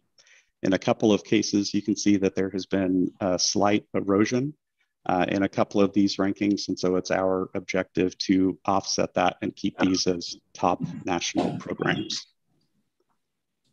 Next slide. And with that, certainly welcome questions and all of your guidance on these targets for the institutional goals. Barry, thanks very much for your presentation, and thanks for working so closely with us on getting to the point we're at today. Comments or questions from members of the committee or board members? If not, I will just one more time ask us to continue to look at more aggressive goals as we set the goals for these metrics along the way. Barry, I think you know, you've heard me say that before in our discussions offline. So I would just repeat that. I can't help myself as a behavioral scientist from recalling the work of Gary Latham and Edwin Locke, who've really worked so hard on goal theory. And I'll just read one line from their summary of their work, which says, the more difficult a valued goal, the more intense our effort to attain it, and the more success we experience following attainment. So as we move forward, I would just ask us at the University of Arizona to continue to look at even harder goals. But the goals obviously have to be yours. And that's another thing Latham and Locke's work says. They can't be goals that are assigned by this board, because that will not make the difference in terms of their driving forward the level of achievement that we hope for. Any other comments or questions from members of the committee? Barry, many thanks. We look forward to seeing you face to face sometime. Okay. Thank you, Chair Penley and all. The next item before we take a break is, unless I'm missing it, Mark, is the request for approval of Arizona State University's university metrics. And I think Christian is going to make the presentation. Christian, thanks very much. And thanks for all the time that we've spent with you and the time you spent with us as we've worked toward identifying these metric targets. Thank you, Regent Penley, and thank you to Regents Manson and Duval for all the time that we've put into this. And thank you to your staff, especially Chad Sampson and George Redenbush for their work. This item is identical to the item that came before the board for discussion at the September meeting. So happy to not repeat the discussion we had there. There are 11 metrics in 5 areas that are part of what I think we, in consultation with you, have just determined are what makes ASU distinctive as part of the ABOR University enterprise. If approved today, our next step would be to come back to the board in January with targets, just as you heard from the University of Arizona. Happy to take any questions. Members of the board, members of the committee, any questions or comments to Dr. Osmena? No, I would just say I appreciate all the effort that's gone into this. I know we've had very many conversations about it, and I think that we've come to a good place, and I truly appreciate the efforts. I wholeheartedly agree. Christian, I know we disrupted your progress at one point. You didn't, you went right back and worked on this again and came back with, I think, even better metrics that these targets are associated with. So I just thank you and your team for all of the wonderful work that you've done. It really does, I believe, provide us a set of metrics that really represents Arizona State University in a very fundamental way. So thank you. Thank you. With that, I move that the committee forward to the full board for approval of Arizona State University's institutional university metrics. Is there a second? Second. There is a second. All those in favor, please say aye. Aye. Aye. Any opposed? Any abstentions? The motion passes. With that, we will take a 15-minute break, and we will reconvene here at 3:40. 3:40.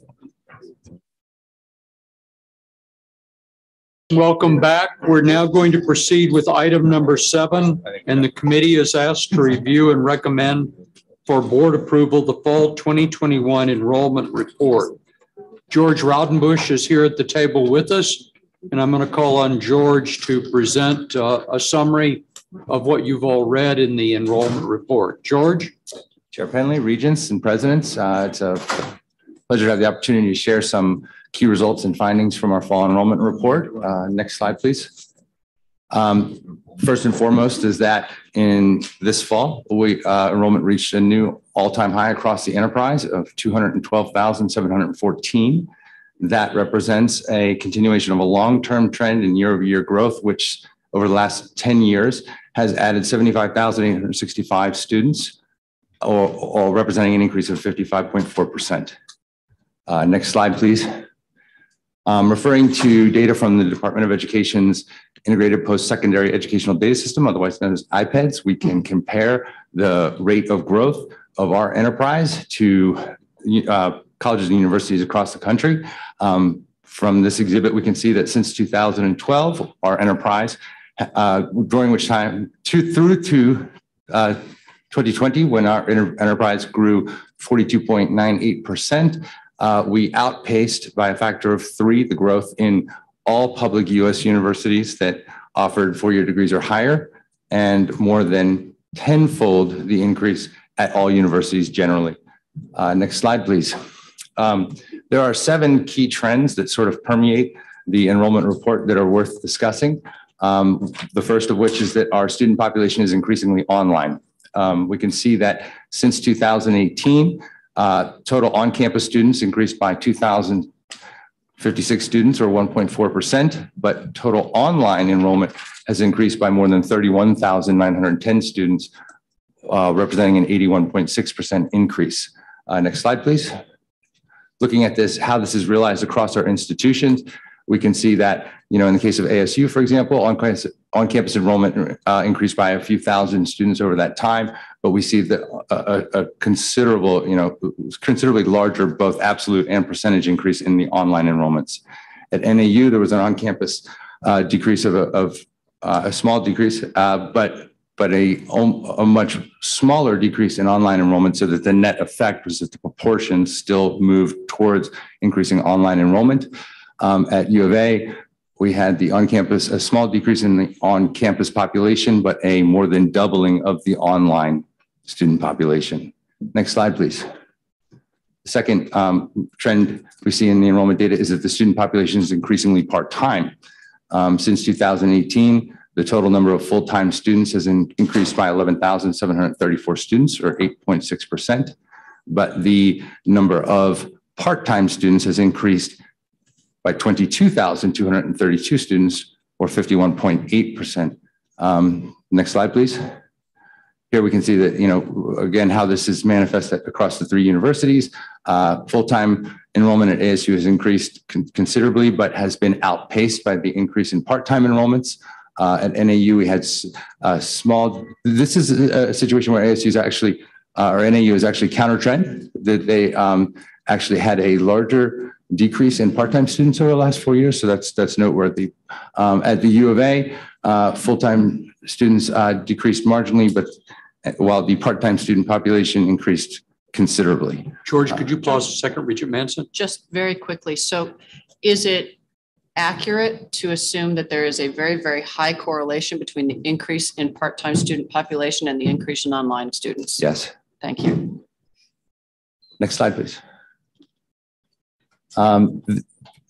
It's worth pointing out, though, and this actually builds on your question, Regent Manson, that this is not the increase in part-time students we might intuitively suspect results from a sort of increased engagement with non-traditional students, adult students returning to school and doing so on a part-time basis. But we actually see this trend in first-time students as well. So when we look at the population of first-time full-time students, since 2018, it's increased by 2,445 students, or 10.9%, whereas the population of first-time part-time students over the same period has increased by 2,595 students, which is an 81.8% increase. So this is not just happening sort of in the population as a whole with adult re-enrollment, but also in the first-time students attending our institutions. Next slide, please. This just, again, I won't belabor all the data specifically, but shows how that trend is being realized across our institutions. George, I'm sorry again. Can you go back to the last slide? Sure. So is the age range of those students who are coming in first time, part-time significantly higher than the first time, full-time? Do you know? So I guess what I'm getting at is, is it online students who are coming in to actually get their degree first time they've ever attended a 4-year degree college at the age of 28? Right. Yeah. I don't know the answer to that. And it's not actually an exhibit, I think, in our report, but we have the data and can get back to you. I mean, I'm just, because that again tells a different our data story. Would say yes. The data we have specific to us would say that it is a different age cohort group. Okay. Yeah.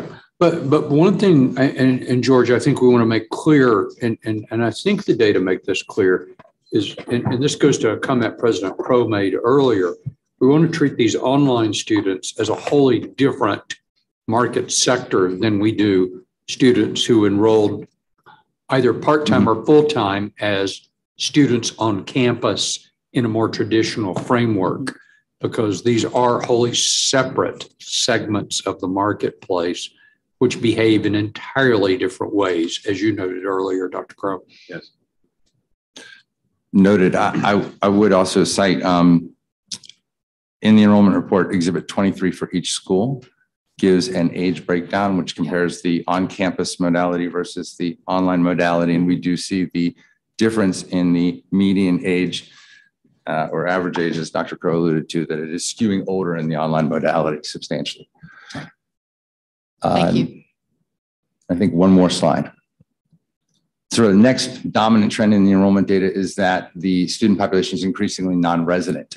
Since 2018, the enterprise has added 3,771 resident students for an increase of 3.7%, but over the same time has added 30,195 non-resident students for an increase of 39.2%. Next slide, please. This demonstrates how that's taking effect across the three institutions. Someone may have thought there might have been another way to fund the universities. Yes. Next slide, please. the fifth trend in the enrollment data is that yes. Could you go back 2 slides?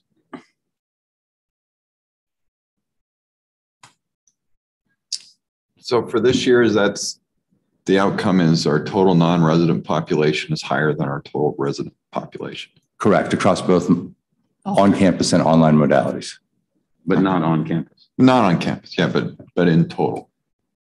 And the other piece of this that President Crow mentioned quietly a moment ago that I think we want to recognize is that without the non-resident students, we would not have the revenue to support the resident students. So the non-resident students are essential to the enrollment of our resident Arizona students. If one looks at it from a point of view of how we deal with the expenses associated with our resident students. And despite what this is being told, I don't think it certainly does not, and it's not intended to lay out that other piece of this, but I just state that because I think it's so important for people to understand, George. Okay. Thank you. I think we're 2 slides ahead. Here we are, yeah. And the other trend in the enrollment data over time has been that the student population is increasingly older, just alluded to earlier. Since 2018, the enterprise has added 16,627 students for a 13.7% increase that were under the age of 25. But has over the same period of time added 17,283 students who were 25 years or older, which represents a 30.1% increase. Next slide. This just shows how that data is realized across our 3 institutions. Next slide, please. The 6th clear trend in the enrollment data is that the student population is increasingly female. Since 2018, the number of male students has increased by 8,475, or for a 10.1% increase, while the number of female students, starting at a higher point to begin with, has increased by 25,418 students, representing a 26.8% increase. Next slide, please. And this is true across all 3 of our universities, as this exhibit shows. Next slide, please. The last sort of major trend in the enrollment report is that the student population across our enterprise is increasingly racially and ethnically diverse. When we look at the total number of underrepresented students since 2018, we see that we've added 16,411 students in this classification, which represents a 28.6% increase. By contrast, the increase in all other students was 17,506, but that is a smaller percentage increase at 14.4% growth. And that concludes my remarks. And in this case, underrepresented means underrepresented here and non-Asian. Yeah, non-white name. Yes. Using the IPED classification scheme, right, it would eliminate white and Asian. It's not total diversity. It's just non-white and non-Asian. Right. So underrepresented is American Indian and Native Alaskan, Native Hawaiian or other Pacific Islanders, Hispanic, African-American, Black or African-American, and 2 or more races. So the all other category would include white, Asian, and foreign students, and as well as unspecified here. George, just a comment or 2 from either you or your colleagues about the contrast between what we're seeing here in Arizona and what's happening nationally in enrollment. I think the most striking thing is that Arizona is sort of leading the way into the online modality, right? And that separates our institutions more than anything else from systems in other states, public universities across the country. So it's sort of the overwhelming influence in the results of the enterprise. Any other comments, Chad or Jane? Well, nationally, enrollments have been declining, on average have been declining. So I do think that what we're seeing happen in Arizona with the combination of immersion students and online students is particularly unique to the state of Arizona and is a trend in the right direction comparatively. Yeah. Thank you. President Cruz Rivera, President Crow, any other comments on the difference between us and the rest of the country? Go ahead. The only thing I would say is that we have to be very careful and very disciplined in looking at Arizona, particularly in the aggregate data, because of the number of for-profit online institutions that operate under Arizona flags, which then have large numbers of students. And then, so if you look at higher education enrollments overall, Utah and Arizona stand out as the two states in the country that have the highest rate of increase, that did the best during the pandemic and so forth. So I think narrower focus here, which is what we're doing with this data, is important. And I would just reiterate that, and Provost Gonzalez may want to comment on this, or other academic leaders. We have to be very cautious about putting these nests of people together. They're completely different student learning modalities. And so we just have to be cautious about how we look at the data and what it means. We did go back, I'll just say, after Regent Duval had questioned, well, what's happening in Arizona, and look at our Arizona only data. And we saw a lot of progress, and we saw some problems. We saw some issues. We're working on a number of things. And so there may be value also in just, let's see how you're doing overall, and let's see how you're doing relative to Arizona.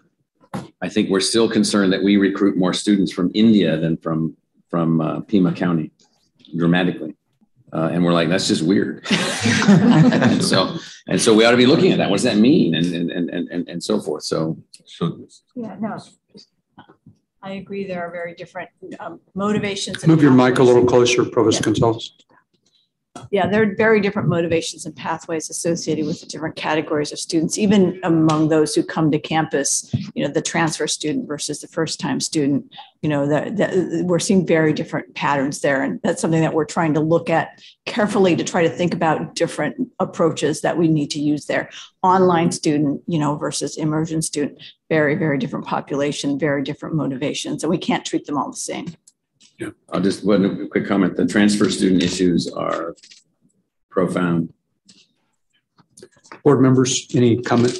Regent Manson? One quick question, and it goes back to your comment about what's going on in Arizona with Arizona students. Do we have, and it may be in here, and I apologize, I don't have them memorized like you do, the data on immersion in-state versus out-of-state. So not overall, and obviously ASU is going to be the one that's impacted most in terms of those numbers because your online population is so large. But do we have a sense of what percentage of our immersion students are Arizona residents versus not? Yes, there's a series of exhibits in the report that does show that at the program level. So it breaks out, in addition to the breakout that you're noting, the undergraduate numbers and the graduate numbers, and those can be referenced in exhibits 18 and 19. Perfect, thank you. And we also have a separate report if you wanted to see it on Arizona. We just wrote a report as if there were only students from Arizona at 3 universities, and what does that look like? We have that report also. Okay. Chair Penley, just to add to what President Crow has said, at the board staff level, we've been hyper-focused on the outcomes for Arizona residents. So as we go through the report, you will see that we call out by different modality, online and on campus, and how each institution is faring there. We realize that they are all under very different circumstances, being educated under different modalities. We do maintain that it is important to put all of this in the enrollment report, because at the end of the day, they are mostly seeking degrees from our institutions and in degree programs. And so we keep them, but we try very hard in the report to separate out those students. And I think all of us appreciate that. We know that without increased educational attainment in our state, we are ill prepared for the transition in this economy. That is why we have proposed the new economy approach to the governor and the legislature as a means to not just fund our universities, but really to fund Arizona's future by having the kind of workforce that we need.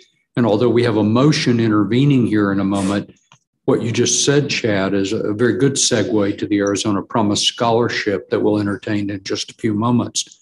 Again, very much a part of the New Economy Initiative. As I have said to you and to others, the Arizona Promise Program is the New Economy Initiative, because unless we change the incentives for students to go here, and unless we clarify the pricing structure in a way that makes our institutions accessible, we will not have the levels of attainment that are absolutely essential to the economy we have today and the economy of the future.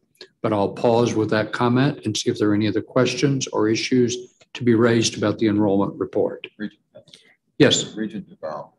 Regent Duval. Oh, thank you. I pulled my hand down because it got covered. I was going to make the same attainment point that's now been made. But focus on this. Our in-state resident enrollment grew by 3% over the last 4 years, while our state grew by 6%.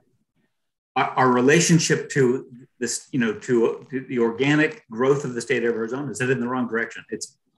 The presidents are on it. I know the board is on it, but this is not sustainable. And obviously, Regent Penley, appreciate your leadership on the New Economy Initiative, and amen that the Promise program is the necessary component for our turning that number around. We cannot simply rely on out-of-state students coming and staying. That's marginally helped our attainment rate, but it will not get us to the attainment rate that we desire. Just families who live in neighborhoods where no one has a college degree, no one has attended college, and there are those areas all over Arizona, certainly here in Phoenix, but in every part of the state. There is no one around to really explain how this works for that person. And it's very easy for parents to say to the child, we can't afford for you to go to school. That's why the Promise Scholarship is important. It's why as well, and President Crow and the other presidents have heard me say, we need these tuition calculators to be front and center and absolutely as available as possible on our websites, so that a family can see, because of the amount of financial aid that we provide through primarily international and non-resident students' revenue, we are able to make these institutions accessible. So all of this is part and parcel of a larger picture that speaks exactly to what Regent Duval just said about the need to raise attainment. President Crow. I just want to add for the Regent's consideration to Regent Duval's point and Regent Penley to your points. So I was looking at some data the other day, very both positive and negative, discouraging. So it took 12th graders, students entering the 12th grade in Arizona. About 10,000 of them didn't leave the 12th grade.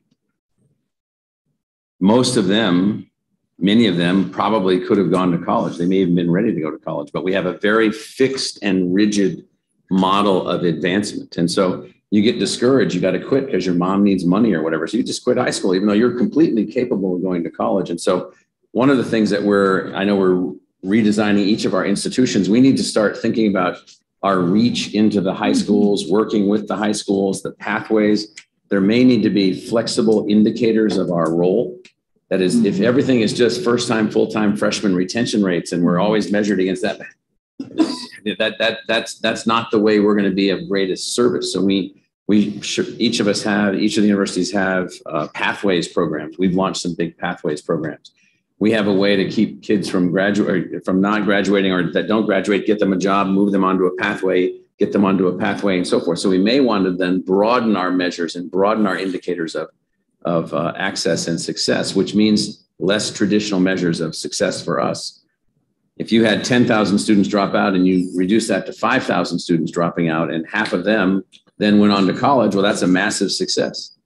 And so we'll give that some thought. It's just that number was very, very eye-opening to me. How many didn't make it? They entered the 12th grade and didn't leave the 12th grade.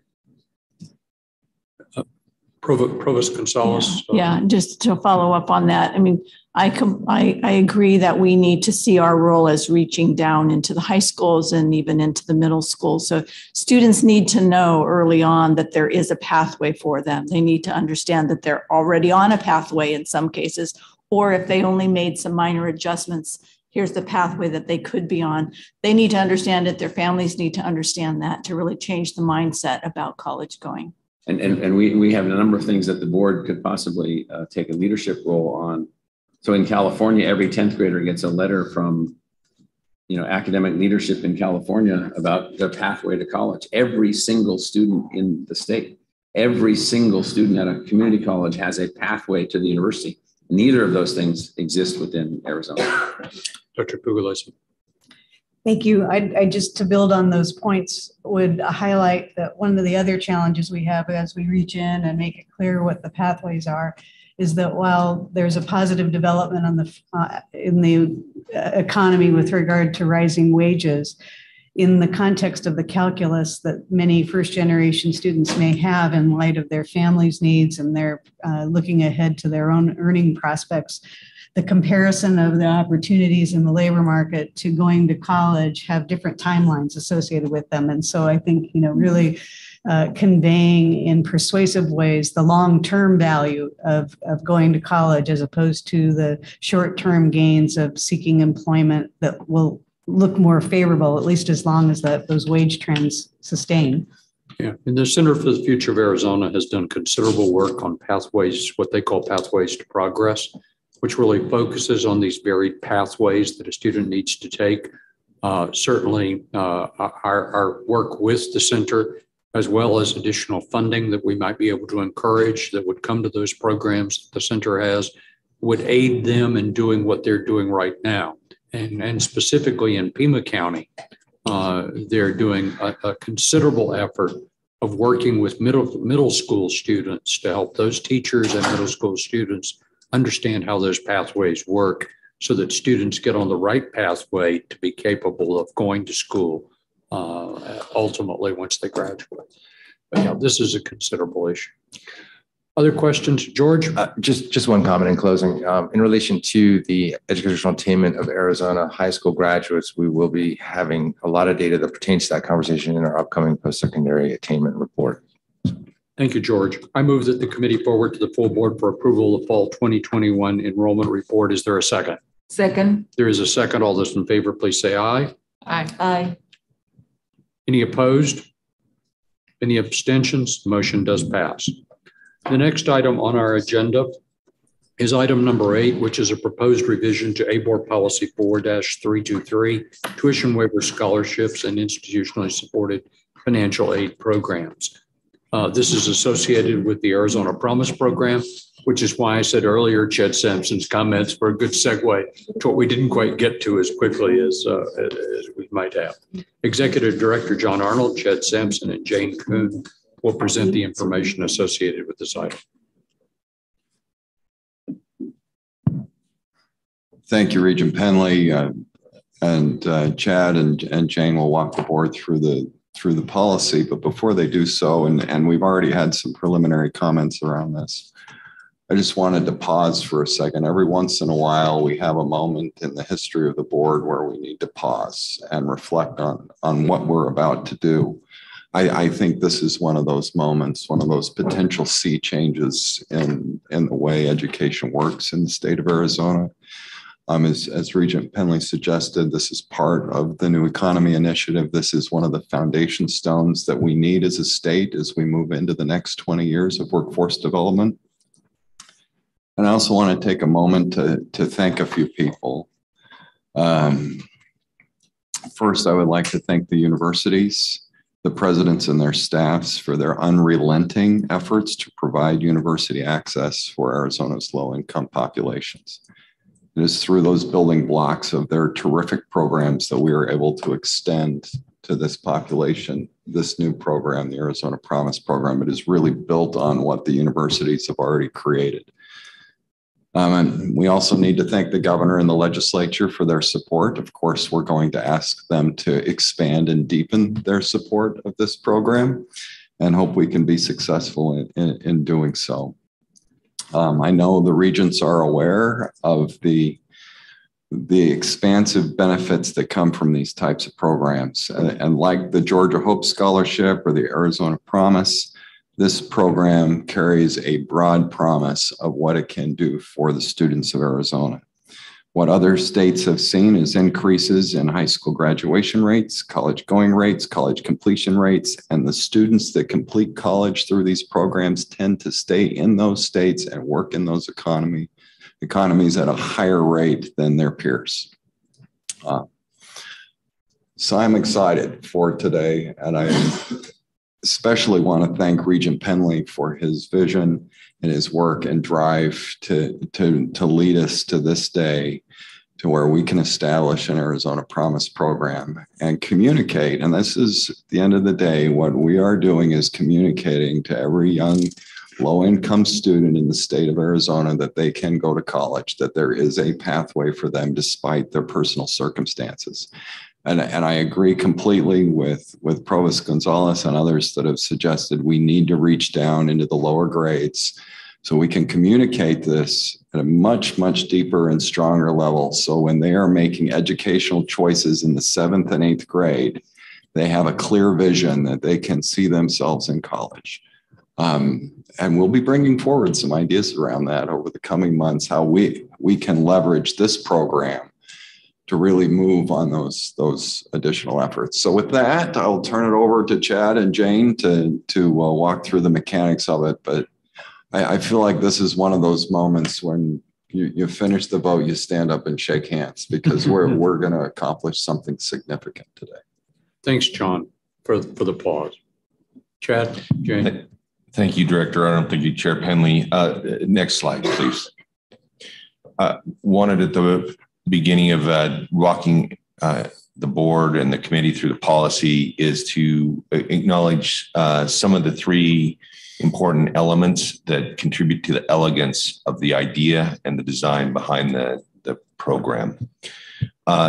Essentially, the AZ Promise program is intended to and is designed by clarity and consistency to the cost of college to the financially needy within this state. That students that are of less means know that they have an opportunity to go to college. Second, is easy to understand statewide program that is transparent and simple. And 3, it's similar to proven promise programs in other states, of which Director Arnold spent times explaining. These have worked in other states, and Arizona should emulate them. With that, I'll turn it over to Jane, and then I'll be back with some additional thoughts about the actual implementation of the program. Thank you, Chad. Thank you, Regents. Next slide, please. Okay, for the Arizona Promise, we have developed the eligibility criteria, which much of this has been set within the statute in the bill. Students must be Arizona residents, graduate from an Arizona high school, have a GPA of 2.5 or higher, be admitted and admissible to an Arizona public university, complete the FAFSA, the free application for federal student aid, and qualify for the maximum Pell Award, which would be a student with an expected family contribution of 0, and register for full-time enrollment at the institution. That would be 12 credits or more. Next slide, please. And then students are eligible to have this program renewed as they progress through their career at the institution. And so the renewal eligibility is to continue to meet the eligibility for the maximum Pell Award, remain a full-time student, 12 credits or more, meet the pace of progress and academic standards, and maintenance of eligibility for federal financial aid. So not suspended or expelled for their academic progress. Now I'll turn it over to Chad. Finally, quickly, if we can go to the next slide, the award amount is up to the actual cost of in-state tuition and fees, including mandatory fees and program fees. Those are written in the law. It is a last dollar award. So what that means is after all other federal grant aid and institutional aid as well. That is how the law is written, and it's a last dollar award. And the length of the award is 8 semesters. With that, I'd like to again thank the university's financial aid teams and their enrollment teams for helping to resolve some pretty thorny issues around how this program will be implemented. And we're happy to stand for questions. Thank you, Chad. Thank you, Jane. Thank you, Executive Director Arnold. I also want to second what Chad Sampson just said. We are an enterprise. We're not really a system. We have 3 universities in our state, and board members have heard me say before that on the one hand, as a board, we are Northern Arizona University's board. We happen to also be the board for each of the other two universities. And we are the state's board with a responsibility for higher education in the state of Arizona. We've been very pleased to see as board members how successful each university has been in providing substantial financial aid. Yet they have done that individually and through individual efforts that have made it very difficult for them to do what they needed to do to allow access to students from across our state from whatever means their family may have. With this program, we're doing something different, as Executive Director Arnold noted. We're doing something that sounds a bit more like a system. It responds to the responsibility as a board that we have for the state of Arizona to really assure the kind of attainment levels. And I offer my appreciation to the three presidents and to the staff that you allowed us to work with through Chad Sampson's efforts to really reach a point that we have a single promise scholarship that people all through the state, from whatever family means they have, can understand. So this is a big change, and I appreciate Chad, Jane, John, all the effort that you put into this, along with the individuals from the universities. Other comments or questions about the program? If not, I move that the committee forward to the full board for first reading proposed revisions to ABOR Policy 4-323, tuition waiver scholarships and institutionally supported financial aid programs, student financial aid, establishing the Arizona Promise Program. Is there a second? Second. There is a second. All those in favor, please say aye. Aye. Any opposed? Any abstentions? The motion does pass. Item number 9 on our agenda is another proposed policy revision. This one is for ABOR Policy 2-325, the Arizona Teachers Academy, and Samantha Blevins of our General Counsel staff and the board office will present. Samantha? Good afternoon, Regents. The board office asks that the committee review and forward to the full board the reading of the proposed revisions to the Arizona Teacher Academy Policy 2-325. This Arizona law grants the board the authority to create a deferment of the service or repayment obligations. And the changes to this policy specifically clarify that the deferment can be granted for all graduate study, currently the policy is only for masters, but if you want to get your doctorate, we want to be able to allow you to defer your service obligation. Further, the amendment would allow the cancellation of the service or repayment obligation if you, the recipient, or your spouse is transferred by the armed forces out of the state of Arizona because you can't complete your service obligation in there. And then finally, if the recipient is to die, they don't have to complete their service obligation. And the current policy requires a death certificate, but we've had some situations where recipients have died and we haven't had the death certificate, but we knew they were dead. And we would like to expand the board's authority for appropriate evidence of death. I'd be happy to answer any questions. Thank you, Samantha. Questions to Samantha from board members or comments? If not, I move that the committee forward to the full board for reading the proposed revisions to ABOR Policy 2-325, Arizona Teachers Academy. Is there a second? Second. There is a second. All those in favor, please say aye. Aye. Any opposed? Any abstentions? The motion does pass. The final item on our agenda today is a proposed exception to ABOR Policy 6-201, Conditions of Faculty Service. Chad Sampson and Mark Denke, sitting next to me here, will present the item. Thank you, Mark. Or Mark, I can take it if you'd like. That's fine. Well, yeah, no, go ahead. Okay.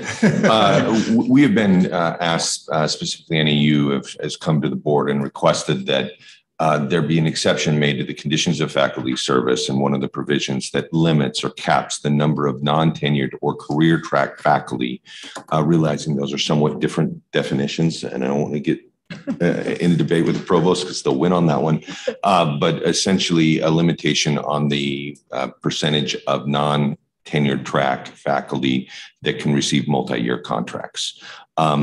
The This was discussed at the academic council among the three provosts and board staff. All three institutions have requested that that cap be lifted and that exception be the policy be made, specifically to 30% for ASU and 30% to the U of A and 40% to NAU. Mark Danke has worked with the Arizona Faculty's Council and discussed this matter with them. My understanding, and Mark, please correct me for the record if I'm wrong, is the Arizona Faculty's Council have no concerns or no reservations about this exception being made at all three institutions. Correct? Yes, yeah, that's correct. And in meeting with Kate Ellis, who's the AFC representative to the board, and the faculty senate leadership, they're very appreciative of the board to consider the proposal and approve and hope that it passes. And Chair Penley, I'm happy to stand for questions, as well as we have Lori Dixon, who's worked extensively on this, and the provost here for board questions or committee questions. Thanks very much, Chad. Thank you, Mark. Presidents, any comments on this? Any questions from board members? If not, I move that the committee forward to the full board the proposed exception to ABOR policy 6-201E11, conditions of faculty service. Is there a second? Second. All those in favor, please say aye. Aye. Any opposed? Any abstentions? Any final comments from members of the board as we close out the committee meeting? If not, we're adjourned.